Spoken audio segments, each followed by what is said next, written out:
சுட்டு வச்சிட்டீங்களா? நான் வந்து சாப்பிட்டுக்கிறேன், நீங்க போய் வேலையை பாருங்க. பார்த்தீங்களா, சுட்டு வச்சுக்கிறீங்களா, நான் வந்து சாப்பிட்டுக்கிறேன், உங்கள் வேலையை பாருங்கிற. ஹாய் ஃப்ரெண்ட்ஸ், பாருங்கள் பணியாரம் சுட்டுட்ருக்குறேன். தக்காளி குழம்பு வச்சாச்சு. காய்கறி மூஞ்சி தூக்கி வச்சுட்டுக்கிற பாருங்க. என்ன வச்சுட்டுக்கிறேன் இங்கே வந்து எப்படி திரும்பி அந்த பக்கம் திரும்பி ஃபேனை பார்த்து உட்காந்துட்டு ஜாலியாக உனைத்த என்ன போனா பணியாரம் சுட்டு குழம்பு வச்சாச்சு. சரி, அதுக்கு என்ன பண்ணணும்? பேசியா மூஞ்சி இப்படி வச்சுட்டுக்கிற. என்ன பேசுறது? உன்னை சுட்டு தரலான் இருந்தா அதை பணியாரம் சுட்டுட்டார் உனக்கு பதிலா. கம்மி போயிருங்கம்மா. சுட்டு வச்சாச்சுன்னு சொல்றதுக்கு வந்தா ஒரு இதன்னு பார்த்து பேசுவோம்.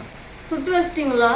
நான் வந்து சாப்பிட்டுக்கிறேன், நீங்க போய் வேலையை பாருங்க. பார்த்தீங்களா, சுட்டு வச்சுக்கிறீங்களா, நான் வந்து சாப்பிட்டுக்கிறேன், உங்கள் வேலையை பாருங்கிற பார்த்துங்க. எனக்கு என்ன பிரச்சனைன்னு தெரியல.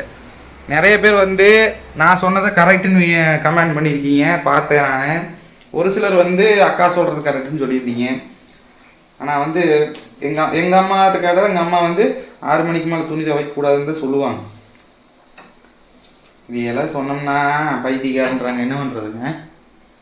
சரி, வீட்டில் பணியாரம் நீங்களும் என்ன சாப்பிட்டீங்கன்னு கமெண்டில் சொல்லுங்கள். அடுத்த வீடியோவில் பார்க்கலாம். பாய் ஃப்ரெண்ட்ஸ், எல்லாத்துக்கும் குட் நைட்.